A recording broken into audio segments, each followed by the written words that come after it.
আজকের ভিডিওটা খুবই ডিফারেন্ট এবং একটু স্পেশাল, কারণ আজকে আমি স্কিন কেয়ার না জুয়েলারি আনবক্স করব। রিসেন্টলি আমি একটা লাল শাড়ির সাথে কাশ্মীরি কানের দুল পরেছি, যেটা সবার খুব পছন্দ হয়েছে।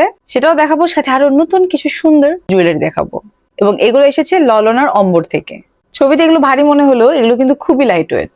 আর আপনারা অলরেডি জানেন আমি লম্বা কানের দুল খুব পছন্দ করি, তার সাথে যদি একটা টানা থাকে তাহলে তো আরো সুন্দর। চাইলে কানের দুলটা এভাবে পরা যায়, আবার টানা দিয়ে পরলেও খুবই সুন্দর লাগে। একটা কানের দুল দিয়ে দুইটা লুক ইজিলি করে ফেলা সম্ভব। এবং এই সুন্দর দুলটাকে কমপ্লিমেন্ট দিতে পারে খুব সুন্দর দুইটা আংটি। এবং আমি কাছ থেকে দেখাই, এগুলো স্টোন খুবই সুন্দর। এরকম দুলের সাথে পারফেক্টলি পেয়ার করা যায়। এরপরের দুলটাও কিন্তু খুবই সুন্দর, সিম্পল এর মধ্যে গর্জিয়াস একটা কাজ। এবং এটা দেখতে ভারী মনে হলো, এটা কিন্তু খুবই লাইট ওয়েট। এবং এরকম দুল শাড়ি, সালোয়ার কামিজ সবগুলোর সাথে খুব ভালো মানাবে। তবে এরপরের দুলটা বেশ ডিফারেন্ট।